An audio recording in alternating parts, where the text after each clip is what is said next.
네, 날씨가 따뜻하시죠? 네. 따뜻할 때는 겨울을 생각하시면 되고요. 네, 겨울 때는 또 따뜻한 여름을 생각하면 좋습니다. 실은 안에 복도를 지나갈 때도 온기가 이렇게 느껴지는데, 멀리 창밖에 주차 봉사하시는 분들을 보면 비가 올 때는 비가 오는 대로 힘들고, 또 더우면 더운 대로 힘드시고, 또 추울 때는 또 추운 대로 힘드신데 참 그 수고와 헌신에 감사드리고요. 또 어제는 우리 주일학교 선생님들이 다 부서에 나오셔가지고 여름 성경학교 준비한다고 아침부터 오후까지 오리고 붙이고 또 만들고 준비하는 그런 모습들을 보면서 너무 감사했습니다. 우리 수고하신 모든 분들을 위해서 함께 박수로 다시 한번 큰 격려를 하도록 하겠습니다.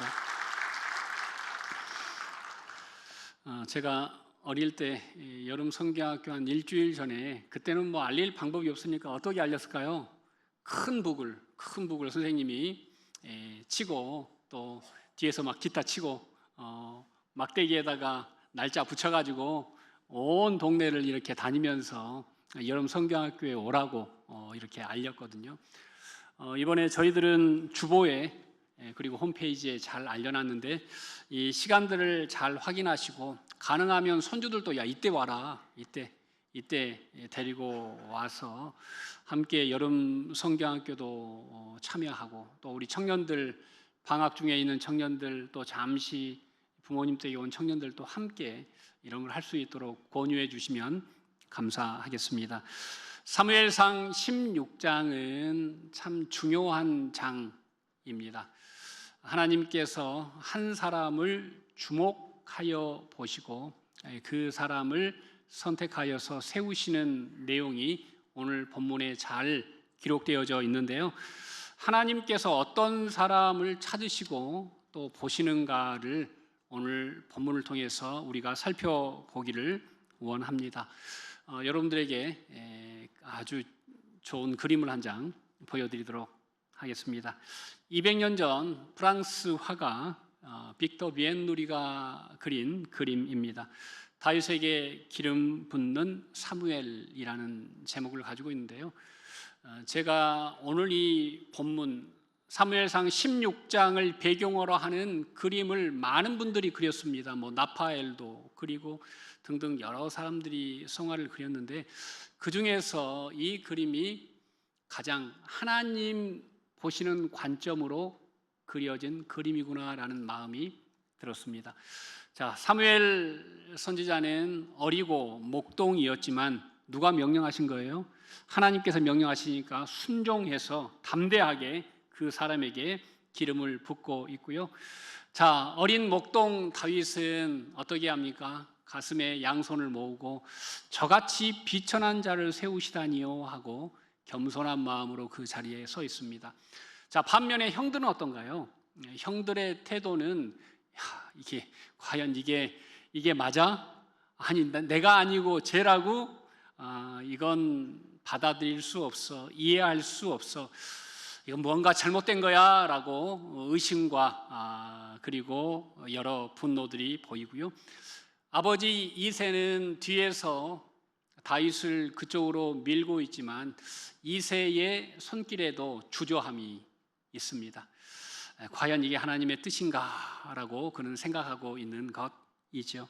하지만 오늘 본문에서 이 화가는 하나님의 마음을 알고 순종하는 두 사람을 중앙에 놓고 그 주변에 있는 사람들을 그리고 있습니다. 여러분, 우리의 삶도 마찬가지입니다. 두 종류지요. 하나님의 뜻 가운데 서 있는 사람과 하나님의 뜻은 전혀 상관없고 내 뜻이 이루어지지 않음에 불평하는 사람들, 우리는 이 두 그룹 어딘가에 속해 있다는 사실을 우리는 기억해야 합니다. 바라기는 이 자리에 있는 모든 분들의 삶과 가정 가운데 하나님의 눈길이 머무는 은혜가 있기를 간절히 소망합니다. 자, 16장 7절 한번 띄워주시고요. 여기에 제가 도표로 한 장 준비했는데 먼저 우리 7절 한번 함께 봉독하시겠습니다. 사람은 외모를 보거니와 나 여호와는 중심을 보느니라. 네, 이걸 히브리어로 바꾸면요, 이렇게 배열됩니다. 사람은 보는데 뭘로 보나요? 두 눈으로 봅니다. 자, 주님, 아도나이, 주님은 보는데 뭘로 보시나요? 심장으로 보십니다. 원래 히브리어가 이렇게 되어 있습니다. 사람은 두 눈으로 보지만 주님은 심장으로 보십니다. 사람은 육안으로 보거니와 나 여호와는 영안으로 본다라고 말씀하십니다. 하나님은 우리가 보는 것과 전혀 다른 차원의 방법으로 우리들의 삶을 쳐다보십니다. 우리는 우리 눈에 보이는 피상적인 부분만 볼 수 있지만 하나님은 우리의 생각과 우리의 심령까지도 감찰하신다라고 성경은 기록하고 있습니다. 그럼에도 불구하고 우리는 늘 사람의 눈을 많이 의식하죠. 하지만 오늘 본문에서 하나님의 눈을 의식하고 사는 사람들을 통해 하나님의 뜻이 이루어지고 있다는 사실을 우리는 기억해야 합니다. 이 자리에 계신 모든 분들은 하나님의 시선을 쫓아 살아가시기를 간절히 소망합니다. 자, 그러기 위해서 우리가 어떻게 할까요? 첫 번째로 하나님의 눈은 성령 충만한 사람을 늘 찾으십니다. 자, 13절 하반절을 한번 보시면요. 자, 이날 이후로 다윗이 뭐에? 여호와의 영에 크게 감동되었다. 자, 기름 부음을 받은 후에 다윗은 성령 충만했다라고 이야기하고 있고요. 자, 14절 보시겠습니다. 자, 14절 함께 읽겠습니다. 여호와의 영이 사울에게서 떠나고 여호와께서 부리시는 악령이 그를 번뇌하게 한지라. 아멘. 자, 두 사람이 서 있고요. 두 사람이 그 시대를 대변하는, 한 사람은 왕이고 한 사람은 목동인데, 자, 다윗에게는 뭐가 임해요? 성령이 임하고, 사울 왕에게는 뭐가 떠나요? 성령이 떠나게 됩니다. 사울 왕의 비극은 왕자에서 밀려나는 게 아니에요. 사울 왕의 비극은 하나님의 영이 떠남에도 불구하고 그 떠남을 전혀 인지하지 못하고 있다는 것에 있습니다. 우리도 마찬가지입니다. 우리가 두려워해야 할 것은 내 자리를 잃거나 건강을 잃거나 물질을 잃는 것이 아니라 하나님의 영이 내 마음밭에 계시지 않는 것, 내가 하나님의 영을 품을 수 없는 강팍한 사람이 되지 않도록 우리는 늘 예를 써야 합니다. 두 사람의 운명을 가른 것은 국방력이 아니었습니다. 재력이 아니었습니다. 두 사람의 운명을 가른 것은 한 사람은 성령 충만했고 한 사람은 성령이 그를 떠나셨기 때문입니다. 성령이 떠난 그 자리를 뭐가 대처합니까? 14절에 보니까 악령이 그를 번뇌하게 하였다라고 말씀하고 있습니다. 이 번뇌라는 단어는 생각이 어두워지고 마음이, 영혼이 무너지는 고통을 가리켜서 번뇌라라고 이야기를 하고 있습니다.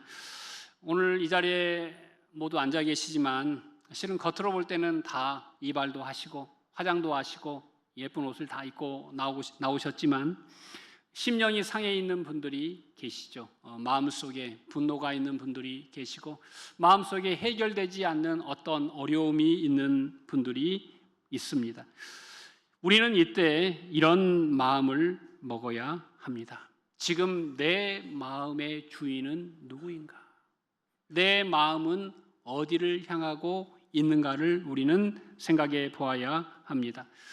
사울은 하나님을 알았지만 그 마음의 중심에는 자기 자신만 있었습니다. 하지만 오늘 본문에 나오는 다윗은 어떻습니까? 유약하고 아직 부족하고 소년입니다. 자기 아버지조차 그 아들에게는 기대를 갖지 않아서 사울 왕이 기름 부으러 온다고 했지만 그 막내 아들은 부르지도 않았습니다. 하지만 하나님은 그 다윗에 있는 중심을 보셨고 그에게 성령을 부으신 줄로 믿습니다.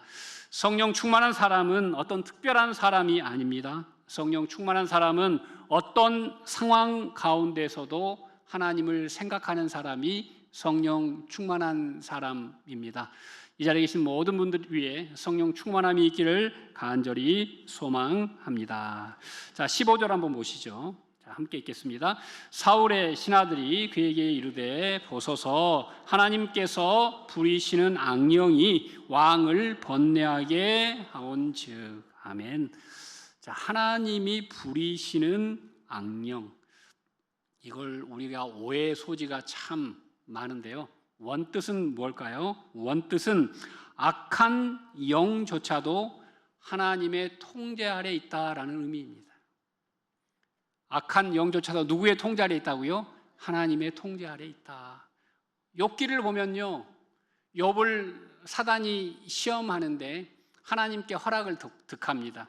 하나님, 제가 욥을 시험해도 되겠습니까? 해봐라. 욥은 절대 너 시험에 흔들리지 않을 것이다. 하지만 단지 그의 목숨에 손을 대면 안 된다. 하나님께서 악령에게 제한을 두시는 장면을 우리가 만나보게 됩니다. 오늘 본문에 사울의 신하들이 그에게 이르되 보소서 하나님께서 부르시는 악령이 왕을 번뇌하게 했다. 하나님의 통치 가운데 성령도 악령도 포함되어 있다는 사실을 우리는 기억해야 합니다. 저는 이 자리에 있는 모든 분들이 성령의 사람이 되시기를 간절히 소망합니다. 왜냐하면 성령이 떠난 자리에는 악령이 어김없이 그 자리를 차지하기 때문이죠. 지금 우리 한반도에 고기압이 있지만 멀리서 장마전선이 저기압이 몰려오면 어떻게 됩니까? 고기압이 밀려나고 그 모든 자리를 구름과 비가 차지하게 하듯이 우리의 마음도 마찬가지입니다. 바라기는 오늘 주의 성령께서 여러분 마음에 충만히 임하시기를 간절히 소망합니다. 여러분, 성경을 큰 틀에서 보면 지금 다윗이 수지 맞았습니까? 사울이 수지 맞았습니까? 왕 옆에 설 수 있는 기회가 소년 다윗에게 왔으니 다윗이 성공한 것입니까? 아니면 성령을 잃어버린 사울왕 옆에 성령 충만한 다윗이 서 있으니까 사울이 잘된 것입니까? 영적으로 보면 사울왕이 복받은 것입니다. 왕이었지만 성령을 잃어버린 그에게 하나님은 그를 불쌍히 여기셔서 성령 충만한 다윗을 그에게 보내셨기 때문입니다. 저는 여러분의 가정마다 다윗과 같은 성령 충만한 분들이 그 가정을 지키고 배우자를 지키고 자녀 손을 지키는 역사가 일어나기를 간절히 소망합니다. 우리는 힘 있는 사람 옆에 서 있기를 원하죠. 시장 옆에 서 있거나 대통령 옆에 서 있으면 그걸 사진 찍어서 자랑을 합니다. 하지만 오늘 본문에 보면 하나님은 진짜 복은 성령 충만한 사람이 그 옆에 있는 것이다.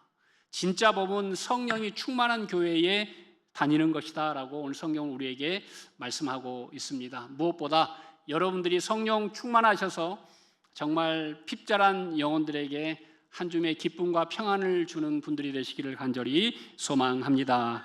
자, 두 번째로 하나님의 눈은 찬양하는 사람들을 찾고 보십니다. 찬양은 놀라운 능력입니다. 다윗은 찬양의 능력을 알았던 사람입니다. 어디서부터? 광야에서부터. 언제부터? 목동일 때부터. 곰과 사자와 싸울 때부터 그는 시간만 있으면 찬양했고 시를 썼고 말씀을 읽었습니다. 그리고 곡을 붙였고요. 그리고 틈나면 돌팔매질 연습을 그는 게을리하지 않았습니다. 바울과 실라가 빌립보 감옥에서 한밤중에 한 건 뭐였습니까? 찬양이었습니다. 찬양이 옥토를 움직이고 모든 묶인 것을 풀게 했고 간수장의 마음까지도 열어서 그들이 예수 믿고 구원을 얻게 하는 능력을 우리는 이미 성경을 통해서 잘 알고 있습니다. 뉴욕에 가면 브루클린에 태버너클 성막교회가 있는데요. 그 교회가 할렘가에 위치하고 있었습니다. 짐 신발라 목사님께서 그 교회를 개척할 때 성도들은 마약 중독자, 창녀, 노숙자, 알코올 중독자, 범죄자들이 교인들이었습니다. 그들에게 복음을 증거했는데요. 그분들이 예수를 믿고 가장 갈망했던 게 뭘까요? 찬양이래요. 찬양. 그래서 저희를 찬양대원으로 써달라고 그들이 부탁했대요. 그래서 그분이 처음 찬양대원들을 그런 분들로 세웠는데요. 문제는 목사님도 악보를 못 봐요. 그리고 성도들도 아무도 그걸 보는 사람이 없어요. 전공자도 없어요. 다 그런 사람들이에요. 그런데 목사님께서 그런 말을 했다고 합니다. 여러분, 우리 교회의 찬양대는 다른 교회와 다릅니다. 우리 교회는 화음, 음색을 무시해도 됩니다. 대신 각자 낼 수 있는 최고의 소리를 내시고 그것도 안 되면 춤을 추십시오. 그렇게 해서 찬양대가 시작되었다고 합니다. 지금은 어떻게 됐을까요? 그 찬양대가 사진을 한 장 보여드리도록 하겠습니다. 지금은 300명 찬양대가 매주 주일 예배를 서는데요. 한 장 더 넘겨주십시오. 지금은 이 찬양대에 들어가기 위해서 미국 전역에서 전 세계에서 전공자들이 줄을 서 있습니다. 오디션을 보고 들어가야 돼요. 세계 찬양대 중에서 유일하게 그래미상을 5번 받았습니다. 범죄자나 중독자들로 시작된 찬양대가 지금은 온 세계를 대표하는 찬양대가 되었고, 이 교회 오후 1시 예배에 좁은 300명이 서거든요. 이걸 함께 예배하기 위해서 뉴욕으로 오는 많은 예배자들이 이 교회를 찾아가서 함께 예배한다고 합니다. 제가 예전에 글을 읽다가 이런 글을 읽게 되었는데요. 새는 쓰레기 위에서도 노래한다 라는 글이었습니다. 여러분, 꽃은요 시궁창에서도 핍니다. 꽃은 쓰레기 더미 위에서도 피어나죠. 우리는 어떻습니까? 우리는 하나님의 피조물이면서도 우리는 그렇게 찬양하지 못합니다. 내 마음이 어려우면 찬양하지 못하고, 내 상황이 억울하면 찬양하지 못하고, 내 마음에 기쁨이 없으면 찬양할 수가 없는 사람들입니다. 올해 시작하면서 3부 예배를 찬양 예배로 전환했습니다. 그 이유는 찬양을 하나님이 너무 기뻐하시기 때문이죠. 찬양의 대상이 누구십니까? 하나님이십니다. 그래서 모르는 곡이 나와도 박수치고 발을 구르고 기뻐하고 감사하면 그게 하나님께 찬양이 되어지는 것입니다. 그런데 안타깝게도 어떤 분들은 입을 꼭 다물고 나는 이 곡을 몰라, 왜 젊은이들에 맞춰서 이런 걸 하나라고 인색한 분들이 계시거든요. 그건 하나님께 영광을 가리는 일입니다. 극히 위험한 일이죠. 그래서 저는 여러분들에게 간곡하게 부탁합니다. 찬양은 알아서 내가 좋아서 내가 은혜 받아서 하는 게 아니에요. 어떤 상황 속에서도 하나님을 찬양할 수 있는 것이 진정한 찬양인 줄로 믿습니다. 우리 교회 정말 찬양 예배가 정말 기뻐 뛰고 춤추고 얼싸안고 하는 정말 진정한 찬양 예배로 거듭거듭 성숙되기를 간절히 소망합니다. 마틴 루터는 마귀가 가장 싫어하는 게 뭘까요? 찬양이라고 이야기했습니다. 그래서 여러분 집에서 힘들 때, 세상에서 직장에서 괴로울 때 찬양을 듣고 찬양을 하시면 하나님의 능력이 임할 줄로 믿습니다. 그래서 여러분 내 만족함으로 찬양하는 것, 그거 정말 영적인 하수이고요. 사람들 보라고 찬양하는 것, 그것도 똑같습니다. 하지만 찬양은 누구를 위해서, 누구를 높이는 거예요? 하나님을 높이는 것이다. 그래서 정말 모르는 찬양도 아는 찬양도 하나님, 이 고백이 나의 고백이 되기를 원합니다 라고 영혼으로 찬양할 수 있는 우리 모두가 되시기를 간절히 소망합니다.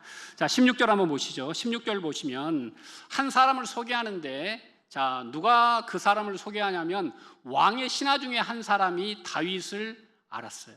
다윗의 소문을 들은 거예요. 그래서 왕에게 수금을 잘 타는 사람을 구하게 됩니다. 자, 그런데 오늘 본문에 나오는 이 구하게라는 단어, 그리고 오늘 또 반복되는 손으로 잘 타는 이라는 단어가 아주 중요한 단어입니다.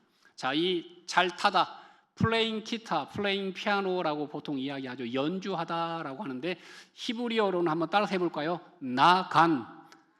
나간이 히브리어로는 연주하다인데요. 히브리어 연주하다는 전혀 무게감이 다릅니다.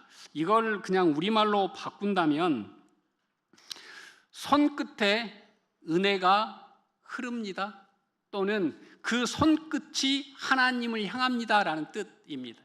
그러니까 지금 다윗은 수금을 연주할 때 그 연주를 받는 대상이 누구예요?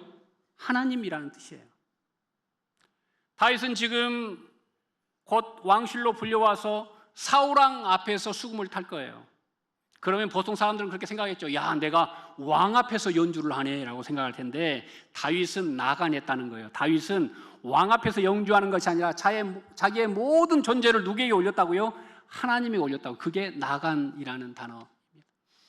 오늘 우리도 이 자리에 예배합니다. 여러 사람들이, 다양한 분들이 멀리서 가까이에서 오셔서 예배하는데, 어떤 사람은 자기의 전 존재를 들여서 하나님께 예배하는 사람들이 있고, 어떤 사람은 자기 생각에 함몰되어서 그냥 이 시간을 그냥 버티다가 돌아가는 분이 계시다는 것입니다. 사랑하는 광영중학교의 성도 여러분, 바라기는 여러분에게 있는 모든 것을 하나님께 올려드리는 예배를 드리시기를 간절히 소망합니다. 자, 16절을 다시 한번 띄워주시면, 자, 끝쪽에요. 그가 선으로 타면 누가 나아요? 왕이 나아요. 네, 왕이 나아요. 실은 모든 사람들은 왕을 위해서 찬양할 거예요. 왕을 위해서 연주할 거예요. 하지만 다윗은 하나님을 위해서 연주했더니 하나님께서 능력을 베푸셔서 왕을 낳게 하세요. 이게 예배의 능력, 찬양의 능력인 줄로 믿습니다. 그래서 우리에게 진정한 찬양이 울려 퍼지면 가장 먼저 치유된 사람이 누굴까요? 진정한 찬양을 울리는 사람이 치유돼요. 그리고 그 찬양을 듣는 사람이 치유될 줄로 믿습니다. 오늘 본문을 보면서 우리는 두 종류의 예배자구나라는 생각이 들었어요. 하나는 우리는 사울 같은 예배자일 수 있어요. 악신이 임해서 숨도 쉴 수 없고 기도할 수 없고 찬양할 수 없고 축 처져 있을 때 있잖아요. 또 한편으로는 우리가 다윗 같은 예배자가 될 수 있어요. 힘이 있고 능력이 있고 감사가 있고 기쁨이 있는 예배자가 있죠. 그런데 여러분, 두 예배자가 교회에는 다 있는 거예요. 그래서 내가 사울 같은 어려운 때를 있다고 실망할 필요도 없어요. 다윗처럼 힘이 있다고 해서 너무 교만할 필요도 없어요. 하나님이 필요하셔서 이 때를 허락하신 줄로 믿습니다. 그래서 우리는 늘 내가 영적으로 충만해서 다른 사람을 살려낼 수 있는 사람이 되면 얼마나 좋을까. 예전에 어떤 글을 읽다 보니까 한 분이 한강으로 가서 투신하려고 이렇게 대교를 향해서 골목길로 이렇게 걸어서 이제 터널을 지나서 이제 한강으로 나가는 길목에 있는데 수요일 저녁이었는데요. 저쪽 한 교회에서 찬양 소리가 정말 크게 울리더라는 거예요. 나는 곧 죽으러 가는데 저 사람들은 뭐가 저렇게 기뻐서 찬양을 할까, 노래를 할까 궁금해서 그 찬양 소리가 있는 교회로 그분이 가까이 가게 되었고, 그 예배당 안에 들어가서 그래 이거 끝날까지 앉아 있다가 뭐 그 다음에 죽어도 뭐 시간은 충분하다 생각하고 앉아 있었다고 합니다. 그런데 하나님께서 그의 마음을 성령으로 감동하셨고, 그가 하나님이 나를 살리기 위해서 이분들을 통해서 이 소리를 듣게 하시구나 깨닫게 된 거예요. 그래서 뒤에서 혼자 펑펑 울었다고 합니다. 우리 광영중학교 성도 여러분, 실은 우리가 은혜가 충만하고 내가 영적으로 강건해서 정말 아름다운 찬양을 바라고 사람들에게 소망의 말을 하고 말씀으로 권면할 수 있다면 그것이 하나님 하시기에 합당한 예배인 줄로 믿습니다. 우리 교회에 그러한 예배와 그러한 분들이 많아지시기를 간절히 소망합니다. 자, 우리 한번 따라서 한번 해볼까요? 성령님, 내 마음을 다스려 주십시오. 내 삶의 운전대를 붙잡아 주십시오. 악한 영이 떠나가게 하시고 모든 질병이 치유함 받도록 도우소서. 할렐루야. 네, 아멘. 하나님의 말씀이, 우리의 기도가, 우리의 찬양이 우리의 전 존재를 울릴 때 내가 치유됨은 물론이거니와 나와 함께 공명되는 모든 사람에게 하나님의 선한 능력이 임할 줄로 믿습니다. 자, 17절 보시죠. 자, 하나님의 눈이 어떤 사람을 보실까요? 17절 함께 읽겠습니다. 사울이 신하에게 이르되 나를 위하여 잘 타는 사람을 구하여 내게로 데려오라 하니, 사울이 누구를 위해서? 자기를 위해서 연주할 사람을 찾지요. 이게 사울의 한계입니다. 사울이 정말 성령 충만했다면 하나님의 영광을 위해서 연주할 사람을 찾아오라고 이야기했을 것입니다. 하지만 사울은 부족했지만 신하 한 사람이 너무 훌륭했어요. 영적으로 충만했어요. 그래서 다윗을 데려다가 사울 왕 앞에 보여주게 됩니다. 오늘 사무엘상 16장에서 가장 많이 나오는 동사는 보다라는 동사입니다. 구하여도 원래 히브리어는 보다라는 동사입니다. 그래서 하나님께서 제일 처음에 누구를 보셨어요? 다윗을 보시고요. 또 다윗을 누가 봐요? 사울의 신하가 다윗을 보고요. 사무엘 선지자도 다윗을 보고요. 형들도 무시했는데 다윗을 다시 한번 보게 하시고요. 그 다음에 왕이 다윗을 보게 합니다. 그래서 이 보다라는 동사를 통해서 하나님으로부터 시작된 보다는 모든 사람들을 다 통과하여서 끝내 모든 사람의 시선을 어디를 향하게? 하나님을 향하게 만드는 동사가 사용되고 있습니다. 우리의 삶도 마찬가지입니다. 목사가 교만해서 자기만을 생각하면 그냥 자기로 끝날 수밖에 없지만, 좋은 성도, 좋은 교육자는 우리를 보는 눈을 들어 하나님을 바라보게 할 줄로 믿습니다. 자, 18절 한번 보시죠. 자, 여기도 보다라는 단어가 나오고요. 자, 뭐가 있나요? 세 가지가 있는데, 용기와 또 무용과 구변이 준수한 자입니다. 자, 마지막까지 왔는데요. 자, 무용 그리고 용기, 이건 사울 왕에게도 있죠. 어찌 보면 사울 왕에게 더 있죠. 사울 왕은 완전히 장수요 그리고 실력자 아닙니까? 자, 그런데 이 구변에서 중요한 갈림길이 됩니다. 이 구변이라는 원래 히브리어가 뭘까요? 이 구변의 원래 의미는 그냥 말을 잘하는 사람이 아니라 네본 다바르, 다바르가 하나님의 말씀이잖아요. 그러니까 하나님의 말씀을 이해하는 사람 또는 하나님의 말씀을 통달한 사람이 구변이 준수한 자예요. 왕에게는 힘이 있고 능력이 있어요. 군대가 있어요. 그런데 사울 왕에게 뭐가 하나가 없어요? 구변이 없어요. 말씀이 없어요. 하나님 말씀을 신뢰하지 않아요. 그래서 하나님께서는 하나님의 말씀이 준수한, 뛰어난, 통달한 다윗을 그 옆에 붙여주고 계신 것입니다. 자, 여러분들에게 수금 사진을 한 장 보여드리겠는데요. 이 수금이, 이 이스라엘 수금은 갈릴리 호수와 비슷하게 생겼어요. 자, 가운데에 있는 아시리아가 가장 오래된 제국인데 거기 수금과는 모양이 달라요. 그래서 이 히브리어로 수금을 긴노르라고 하고요. 갈릴리 호수를 다른 말로 게네사렛 호수라고 합니다.